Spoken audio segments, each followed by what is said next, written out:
Welcome back to another episode of the Agency Freedom Podcast, everybody. This is the show where we help you butcher the intro to your show. You'd think at this point I would know what my own tagline is. We help insurance agents totally butcher their... Golly, that's... Wow, I don't know how I messed that up. Niki, you are the first one that has had to deal with that in probably 50 episodes. I switched halfway between our old tagline and our new one. But yeah, that's a terrible way to start an episode. It's all downhill from here.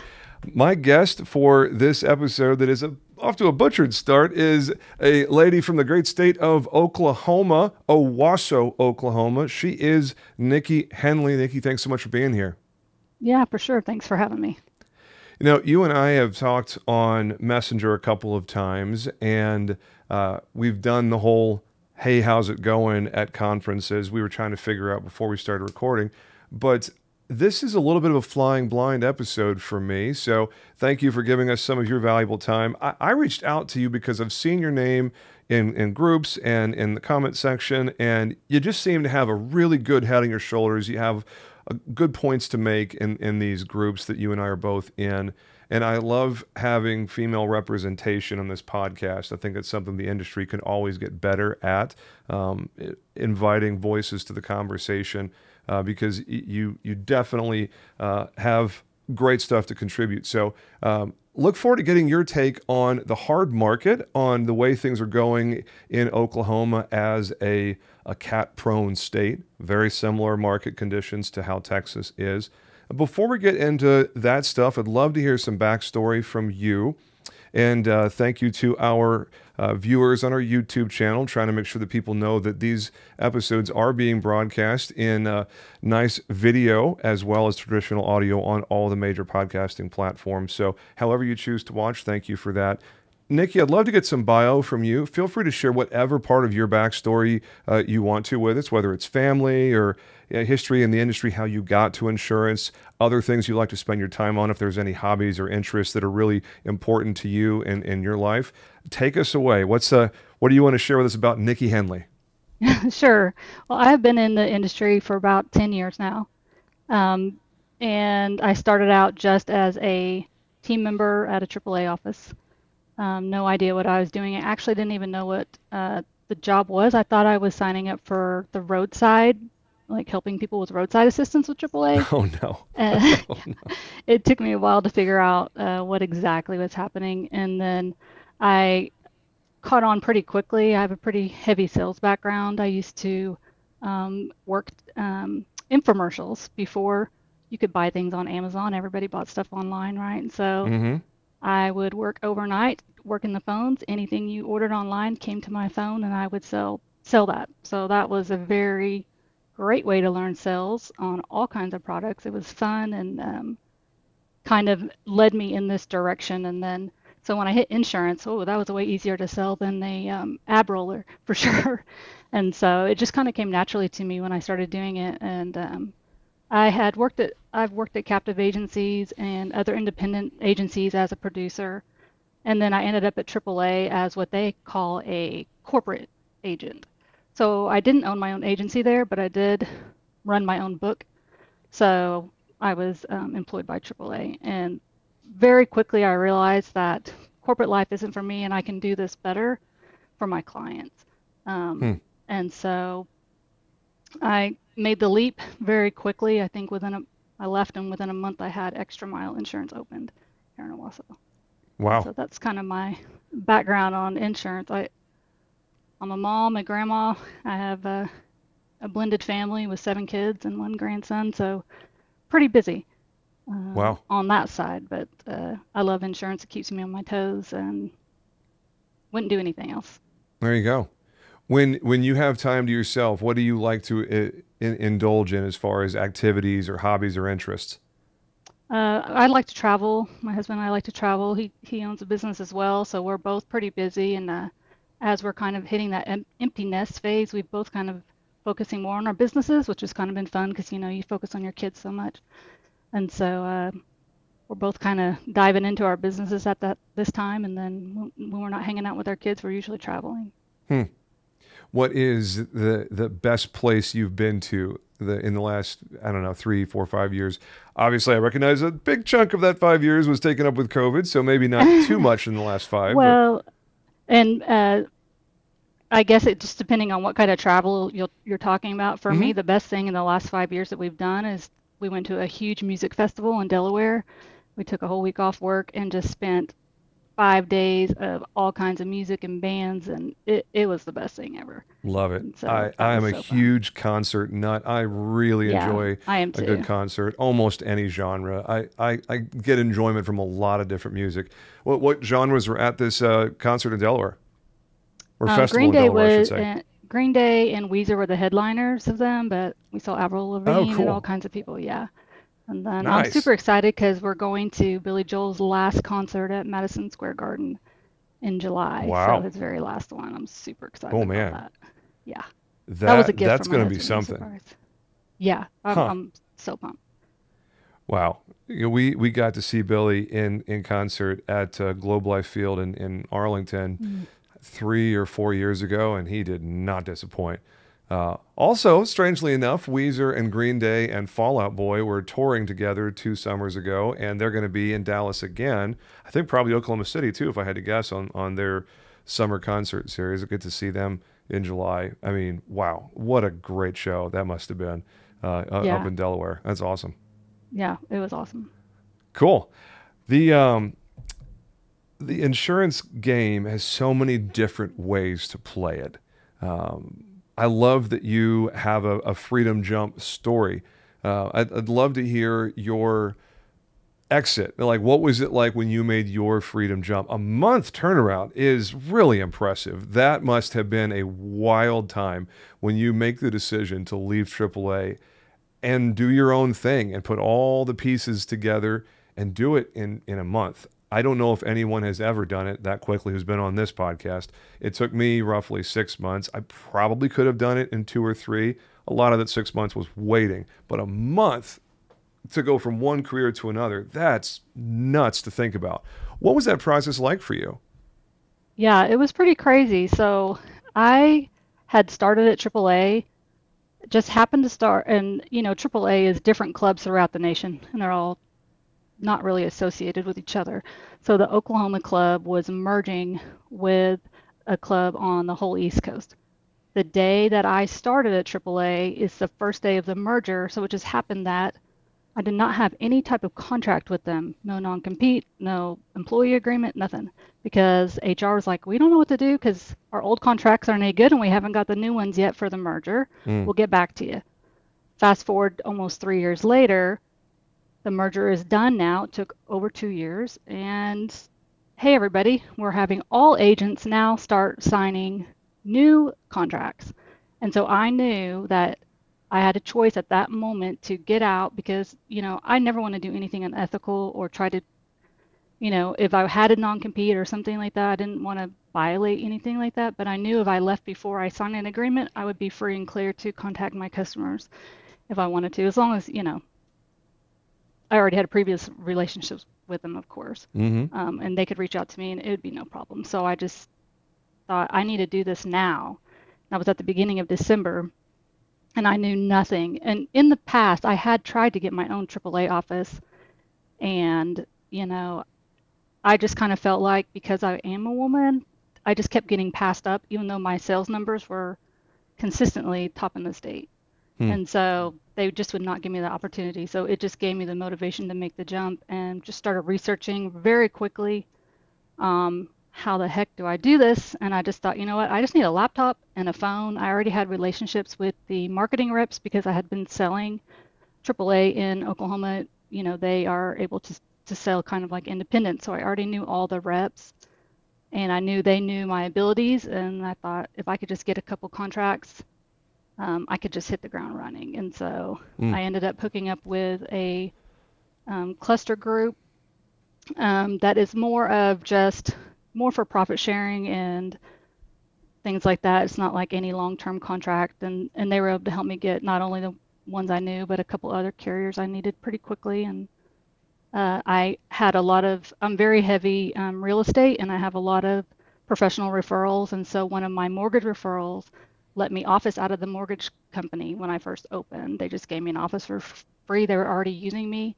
Sure, yeah, that's great. You'll be right here in the office. So I opened my agency inside of a mortgage company at the end of December How great with, is I think that, I had man? like three contracts, maybe Wow. Mercury, Progressive, and Safeco, and uh, went from there. I love it. It's great how Providence just drops gold nuggets right in your lap sometimes, huh? Yeah, it was crazy, and you have all these preconceived notions that I know how to sell insurance. I can sell a lot of things, and this is going to be so easy. Hmm. But no one teaches you how hard it is to run an agency. Because, I wasn't actually running an agency. I was just kind of running a book, Mm-hmm. a business. Yeah. And so, Totally different running an agency, that's for yeah, sure. getting started was actually the easiest part. And then at my 1 year mark, I was ready to hire people, ready to go, and bam, COVID hit 2020. Mm. And so I opened January 1st, 2019. Wow. My first year renewals hit, and then COVID hit. And Yeah. so that was the roughest part for me. So the opening part was kind of fun and exciting, and I was very naive, so I had no idea that what was coming as far as, Yep. everything that goes into it. But um, I didn't realize that yeah, you and that's I were so close to each other's start date. We launched April 1st of 2019, and then of oh wow. course had all of the fun of figuring out what is this COVID thing, how is it going to impact society at large, and all of the downstream impacts. Now, it's interesting that we're that close to the launch date there. Tell me about your team now. What is the makeup? Are you remote or in office? How many people are on your team? Like, what is the demographics of um, it's not First Mile, Extra Mile. I keep wanting to say First Mile Insurance. That's a different company entirely. I'm sorry. Extra Mile. What's the story with you guys? Yeah, so we're a little bit of both. So I have myself and then an account manager in office. We have an office here in Owasso. Mm-hmm. And then I have a producer that's comes in 2 days a week, and then they're remote 2 days a week. And then I have a retention specialist that's full remote. And then I have two full-time VAs from the Philippines. Awesome. Yeah. And I'm guessing those VAs are doing data entry and running quotes and remarkets and whatnot. They're doing everything they can that's not licensed. I have a commercial VA, or one that focuses only on commercial, and one that focuses only on personal. And the personal one's doing the remarkets for the retention specialist and then backup service. So anything unlicensed, mortgage changes, I mean, calling carriers, whatever the account manager needs. She also helps me with the commission reconciliation and things like that. And then the commercial one, he's awesome. He's doing everything. He's doing looking for market appetite. He's helping with the court forms, applications. He does almost all of the agency billing, getting the renewal surveys out, and he does a lot. So pretty much anything you can do that when you're not licensed, they're Hmm. helping me with. No, that's fantastic.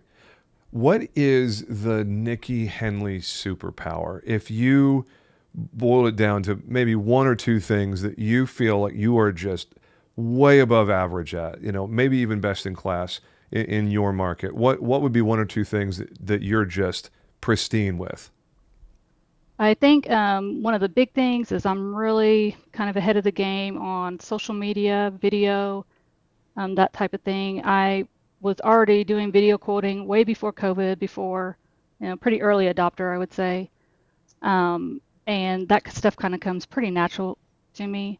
I'm part of a Meta group that you have to be selected to be on. So a group from Meta where we get a lot of the tools early, and it's just small businesses in the United States. There's about 1,000 of us, and we go to conferences and things like that, based kind of on how your usage is of the social media. And then, of course, like I talked about earlier, the sales conversation. I feel like I'm head and shoulders above most um, of my colleagues or any new producers I'm bringing in if they've been trained somewhere else. Hmm. Just kind of a culmination of how I was trained and kind of my family background and then my experiences is, to me, insurance, everybody has to have it. It's pretty easy to sell, in my opinion, for the most part.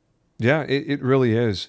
And the one of the things I'm always interested in when I get the opportunity to talk with a female guest is to get your perspective on your special abilities as a woman in insurance? Because just in the nature of what we do in this industry, so much of it is education. It's nurturing quality relationships, things that, stereotype across the board, speaking in a general sense.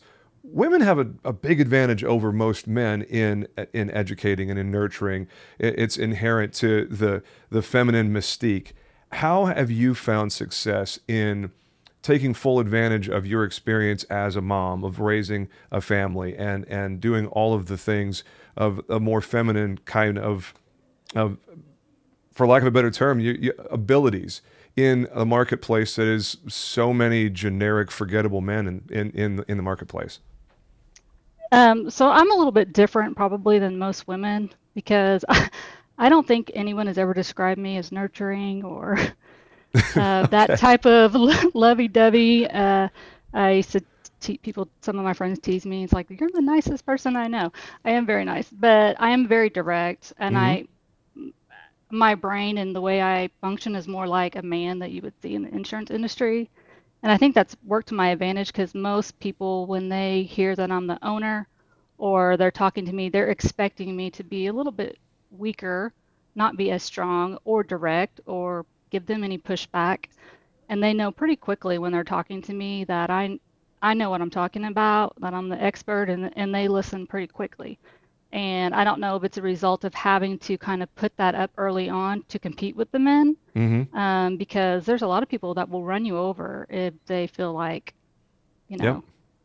know, you're not in charge, you don't know what you're doing. So, and that's kind of my nature anyways already. So I don't think any of the qualities that you listed as a mother really ever probably come through for me as a leader or, and I feel like I'm just kind of like everybody else. And Okay. in that way Hey, as far as the men go.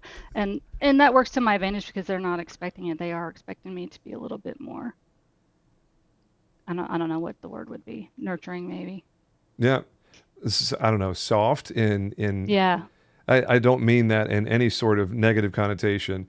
Just that's kind of the expectation with a lot of people.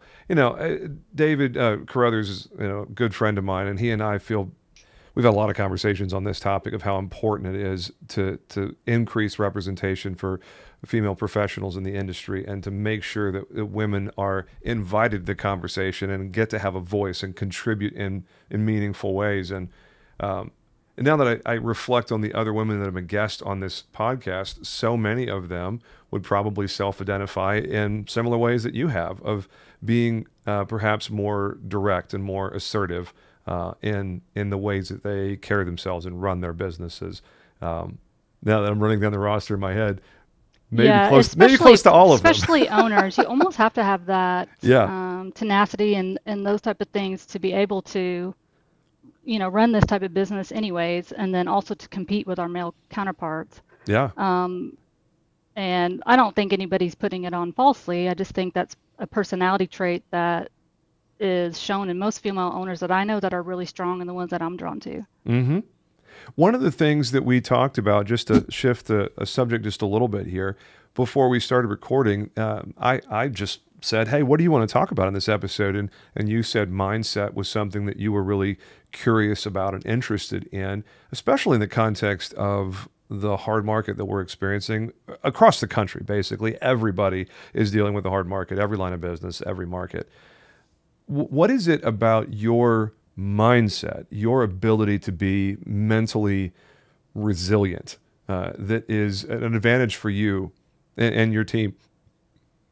Right now, just because the hard market, like we had talked about before, there's a lot of agents that are kind of asleep because it is very difficult. It's not the same as it used to be. And it can be defeating a little bit if you let it get to you that way. For me, not only did I had the hard market a year and a half ago or so, I had some big staffing changes where I lost a couple people, had to let some people go. And so I had to find a way not only in the hard market to keep going in a hard market, but with fewer staff. And so I Mm. spent that time building out all my systems, getting automation going, investing a lot of money in that, so that way I could start attracting some top talent and offering them the higher end systems. And then so I was able to build a lot, and because it's a hard market, it wasn't as much pressure to sell because nobody was really selling at the level or in the same way that we had in the past. It allowed me to kind of weed out some of the lower end clients that I really did not want, but when you're very first starting out, it's hard to turn them away. But between COVID and the hard market, and now I have these systems in place, I can take the higher end preferred clients that we want. We're only writing these type of, the higher end limits. If you can't use a digital form for the quote intake, then we're probably not going to be a good fit as an agency. So I was able to weed out a lot of um, not only new business, but my current book, where in the beginning you're kind of scared to do that, but just the way the market was and everyone's kind of struggling. So it just made sense to me to take this time to really clean up my book, get it to, the customers to get the limits that they needed and the coverages that, I really believed in, and stop taking kind of the lower stuff just to take it.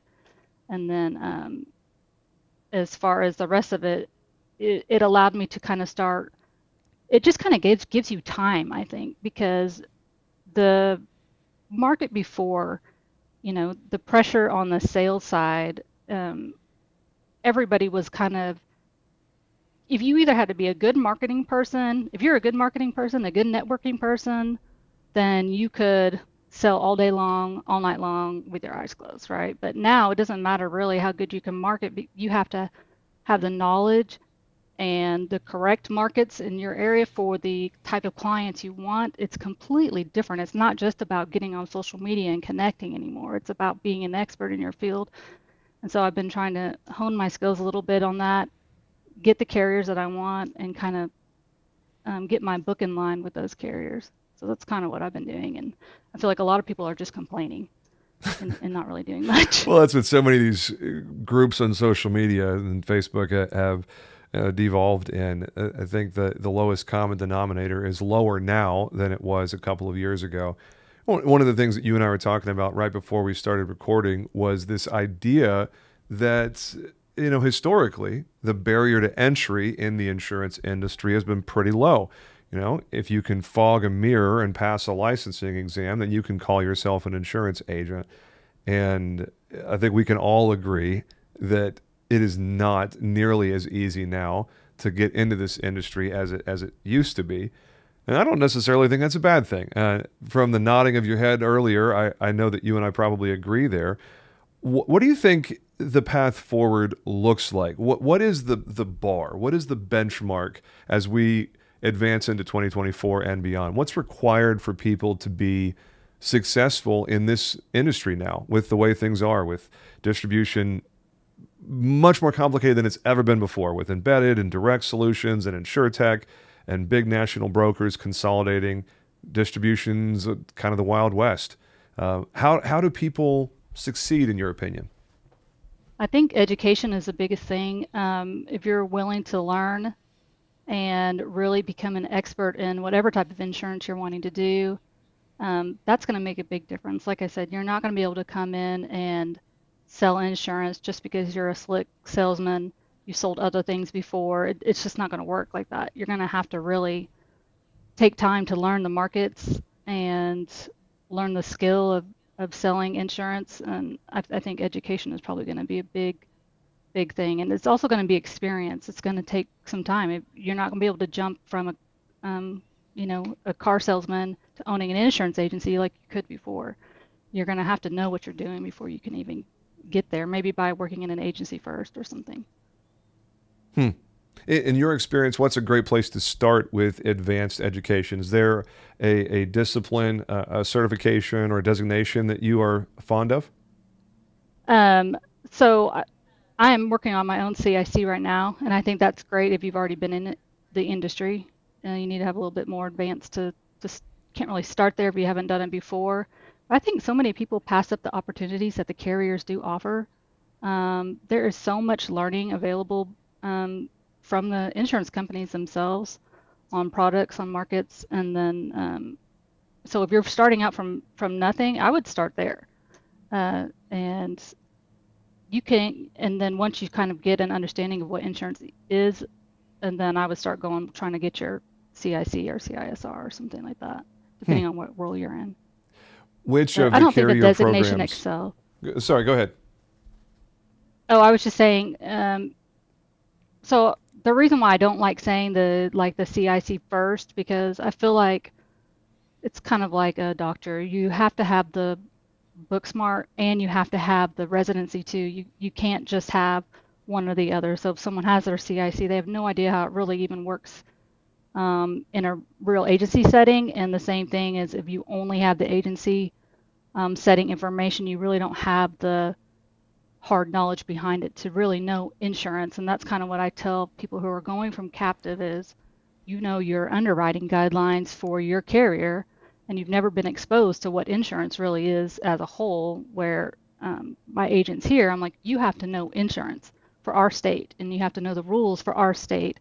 That way, if something comes up with a carrier, you know that this is the rule for our state. It's not just their guideline, and you'll blow everyone out of the water if you can mix those two things together. Yep. It's those two hats, right? You got to have the technical ability and you got to have the human communication ability, and merging those two is going to be a huge barometer of success. I totally agree.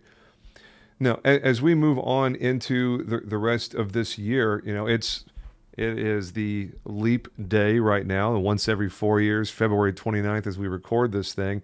It's almost home buying season again. I don't know how it is in your markets. December, January, February tends to be quite a bit slower for home buyers and whatnot. You've got a good mix of commercial and personal lines in your office. What are the keys to success for you and your team in 2024 and beyond? Like I said, right now, just education and then not sleeping on the hard market. Just keep pushing through, um, not dropping our referral connections. And as far as real estate goes, we work with a lot of realtors and a lot of lenders, and just being there for them even when it's downtime.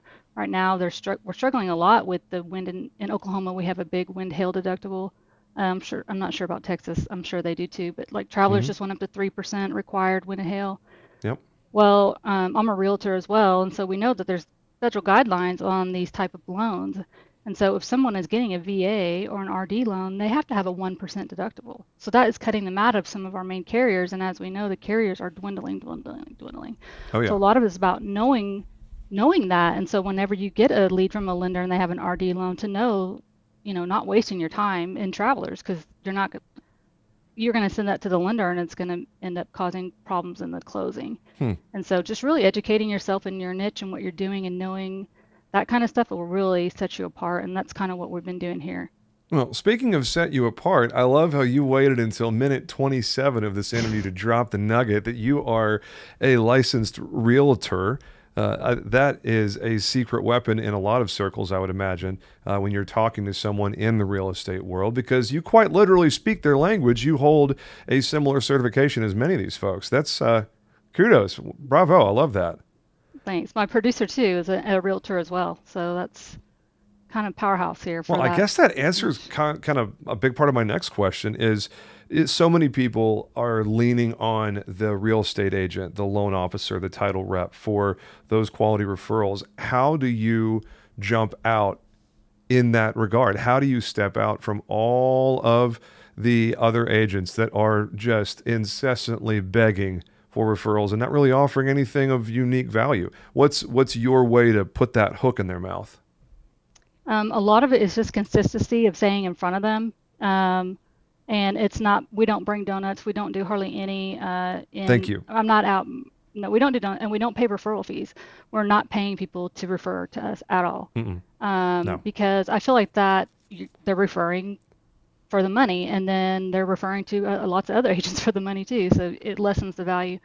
I try to connect with realtors and lenders who believe in the customer side of it, where they know that they're passing this customer over to me and that we're not just responsible for this transaction, we're protecting them for the rest of the time.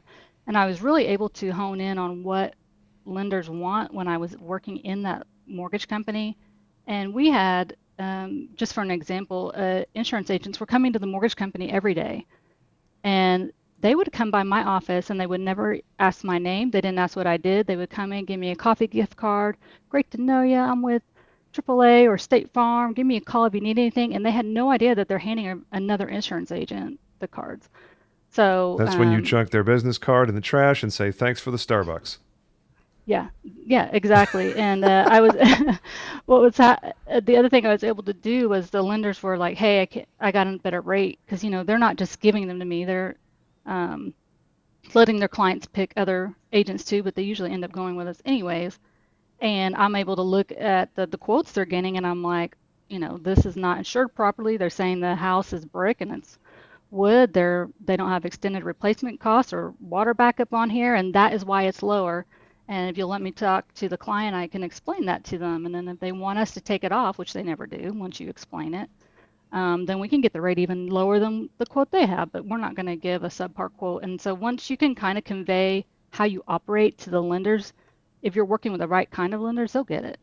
And then the Man, realtors, yeah, that was always my very favorite question when someone comes in with a price objection. I was like, cool. It sounds like you have a target number in mind. Which coverage do you want to get rid of to get to your target number? yeah. And then my next question is, okay, well, which part of your claim do you not want me to pay to get you to that number? There you go. That's another great one. And Love that. yeah, Good and they stuff. give it. So this market is just nuts. When you look at the vendors, the partners that you work with in your agency, obviously you've got your VA folks. What are one or two pieces of technology or vendors that for you are absolutely essential that you can't do what you want to do at Extra Mile without them? I would say our CRM, and then we hired Lava Automation last year, Yeah, and that is a game changer. Having a CRM with that much power behind it as far as automation goes, that was complete game changer for us, for Wait, me, I missed it. especially Which the small CRM did you go with? agency Zoom, Cool.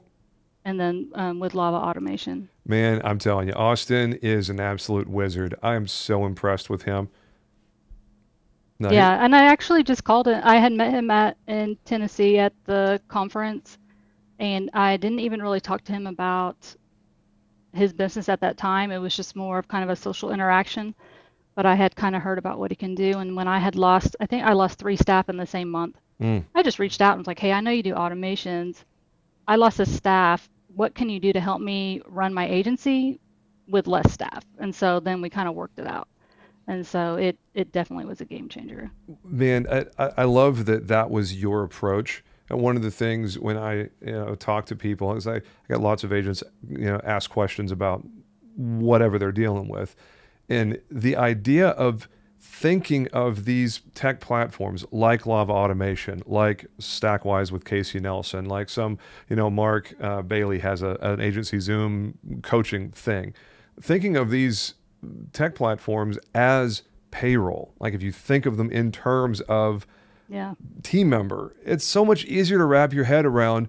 Well, why do I got to spend hundreds of dollars a month or thousands of dollars a month, depending on what you're doing? It's like, it's no different than payroll. It's just you have a piece of tech that's doing exactly the same thing as a person would be doing if they were sitting at a desk in your office. And oh, by the way, you have to pay that person work comp, and they take breaks, and they go home at the end of the day, and all those other things. A human being is the most expensive way to get something done in an office. Obviously, Yeah. there's pros and cons, of course. I'm not going to say that you should have tech do everything because, of course, that's a terrible idea. But intentional merging of the two seems to work well for you. Yeah, it really has worked great. I think a lot of it for me is knowing exactly what you're needing or finding out where you're lacking and then finding the tech to fill that hole instead of just going after the tech that everybody is saying they're using. Hmm. I see a lot of agents do that and they just get it because it's working wonderful for somebody else. And in the very beginning, I did kind of, I had a bunch of different tech. I think I was using back then it was like Rocket Referrals, and I had agency Zoom then and a bunch of stuff. And it was just because it was what you're supposed to do. Yep. And then I ended up just canceling everything to see what I missed. Hmm. And then I slowly started seeing where I was needing that help, and that has worked well for me instead of just hearing about something new and jumping on it. I think, oh, that's a need. So right now I'm working with Gaia on the beta program for their super pasting.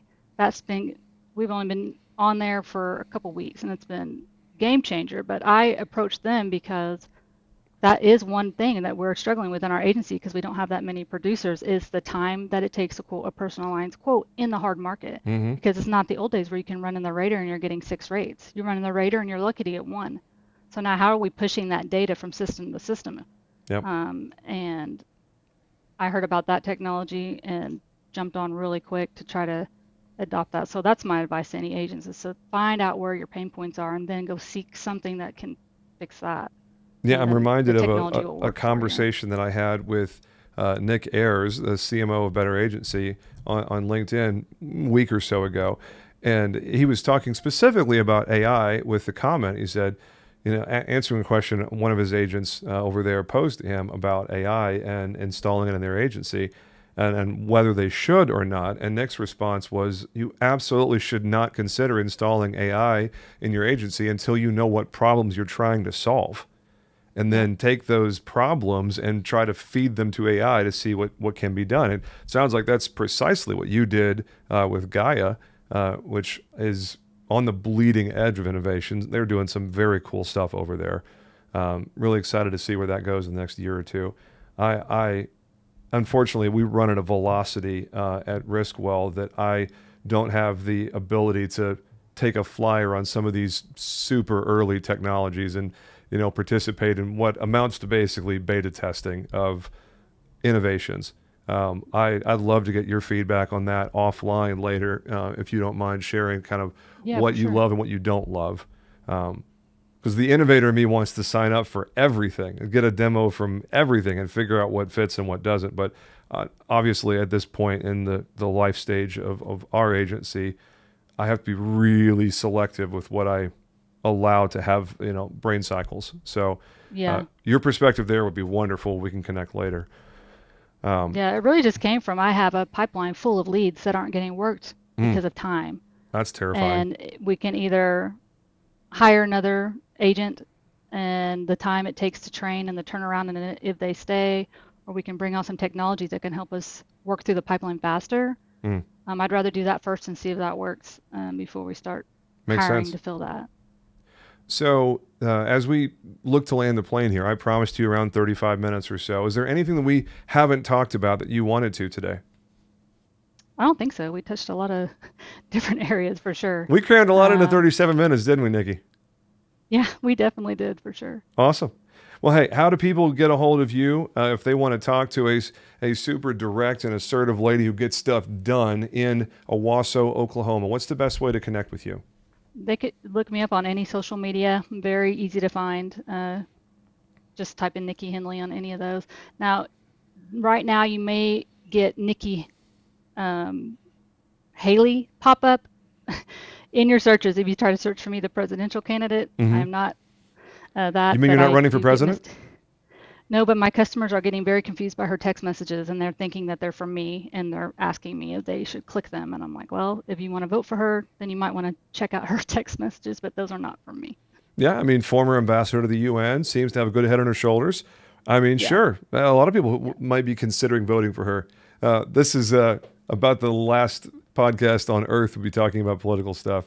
But man, I imagine that is aggravating for you this political season. Oh no, I like it. It's fun. It doesn't bother me one bit at all, actually. Good. Okay. I love the water off a duck's back attitude. That's refreshing to say the least. So thank you so much for being here. This has been a great conversation. It's great to get your perspective on things, especially being in a state like Oklahoma that is a lot harder than average. And Texas is right there with you. Unfortunately, it's not exactly easy here either. But hey, best wishes on 24 and your team at Extra Mile. And folks, this has been another episode of the Agency Freedom Podcast. Please subscribe on the platform of your choice. Drop us a review if you like what you hear, and connect with Niki on social. She's very active there, has a lot of great content, and I imagine you could learn a lot from her. So that's all for now, boys and girls. Make it a great rest of your day. We'll talk to you again real soon. Y'all take care.